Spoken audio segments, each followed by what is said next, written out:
Salam əziz dostlar, yeni mən Adam Hüseyn sizlər üçün 3 sual üzərində izah verəcəm. Deməli, burada görürsünüz ki, birinci başlıq seçmələrdir, daha sonra true false, doğru və yanlış olmayan seçimlərlə bağlıdır. Mən gəlib ki, buradan başlayıram. Mən sualları işləyəndə tələbələr də bilir.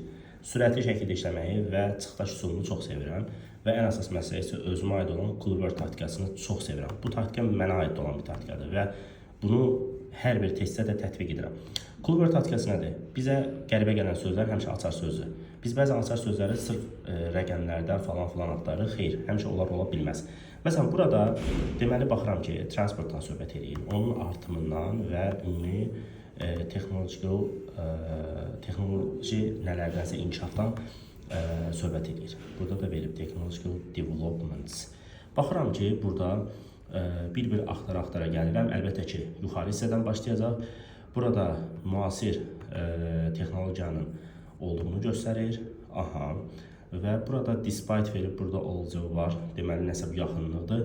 Burada isə transportun artımı söhbəti var. Burada baxıram ki, requirement verilib. Requirementla need sözcüsünü olmaşdırılır. Transport verib.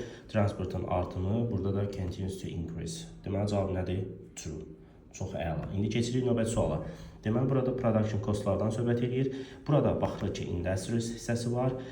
Aha, daha da həmçinin müqayisə dərəcəsi nəsə gördüsə, burada ehtiyatlı olun, çaşdıracaq bizi. Məsələn, baxıram ki, burada daha yaxın məsafənin olduğunu göstərir. Deməli, bunu axtara gəlməliyəm. Əlbəttə ki, burada baxıram ki, burada belə bir söhbət yoxdur və burada production costu eyni şəkildə verib. Bəli, ola bilər deyə bilərsiniz ki, müəllim, burada eyni sözü və s. və axır ola bilər versin. Amma məsələ burada nədən ibarətdir? Bəzən belə asan versə də çaşdıra bilər. Məsələn, burada daha yaxın məsələsi var. Burada kilometrlərlə uzaq məsafəsi var. Avtomatik olaraq cavab nədir? False.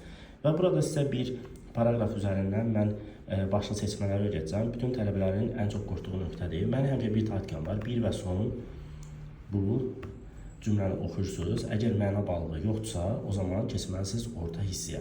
Bir və sonu oxuduqda görə bilərsiniz ki, məna bağlılığı yoxdur və burada müasir texnologiyanın transportun inkişafından söhbət edir və baxırıq ki, burada yenə də transport söhbəti var. Burada baxırıq hamısına ki, məsələn, maşın istifadəsinin artımından söhbət edir. Yəni, ümumi məna çıxardırıq ki, burada texnologiyanın inkişafı, transportun inkişafı və maşın istifadəsi söhbəti var. Və gəlib burada bir çıxdaş üsulu gedirsiniz. Məsələn, burada ümumi uzun müddətli məqsəd söhbəti yoxdur. Burada pul məsələsi ilə bağlı yoxdur. Burada məsafələr söhbəti yoxdur. Bütün steplər hissəsi yoxdur. Environmental yoxdur. Və burada gəlirəm, çıxdaş üsulu elədikdən sonra görürəm ki, burada transportda inkişafdan söhbət edir. Burada da eyni cümləni verib. Growth in car use. Cavab nədir? Cavab, guys, budur.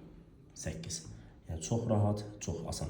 Sürətli edin, heç vaxt da qorxmayın.